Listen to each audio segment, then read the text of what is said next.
In this lab, management wants us to set up BPDU Guard. Specifically, management wants us to set up BPDU Guard on switch 2's interface FA0/1. What is BPDU Guard?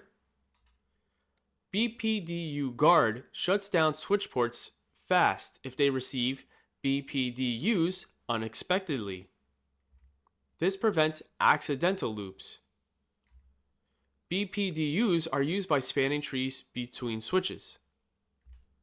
But BPDUs from an unknown switch could cause a loop since the new switch wasn't accounted for in the spanning tree. So, if BPDU Guard is enabled on a port and that port receives a BPDU, it will shut down immediately. This stops rogue switches from causing problems before a loop crashes the network. In summary, BPDU Guard acts fast to block ports receiving unexpected BPDUs to prevent network loops. This improves security and stability. So, let's console into switch 2. And then, in global configuration mode, let's put in the command spanning tree portfast BPDU Guard default.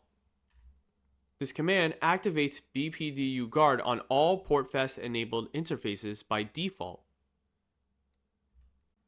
Remember that the portfast command allows interfaces to skip listening to BPDU messages before becoming forwarding interfaces. Right now, there's no interfaces with portfast enabled, so let's manually enable it on interface FA0/1. Use the command interface FA0/1 to go into that interface's configuration mode. Then, enter the command spanning tree BPDU Guard enable to enable BPDU Guard on that specific interface. Now let's verify our BPDU Guard settings with the show running configuration command. Okay, remember to save your configuration. Now that we applied BPDU Guard, let's see it work in action. Let's add a switch and move the Ethernet cable from PC2 to FA01 on our new unexpected rogue switch.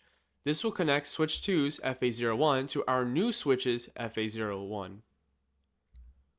Notice how the link goes down and stays red.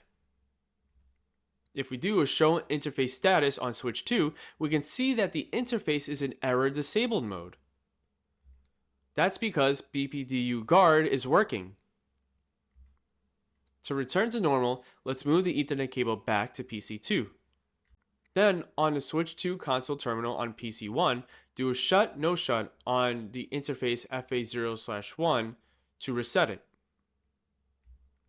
Notice how the interface comes back up online and the status is now up between the switch and PC2. Now let's save your configuration, save your packet tracer file, and update your notes. Then create your narrative. After that, share the Google Drive folder you have for this lab with anyone with a link can organize, add, and edit access. Then submit the lab for review. If you don't know how to submit the lab, refer to the instructions in the lab's intro video section of this program. After that, you can move on to the next lab.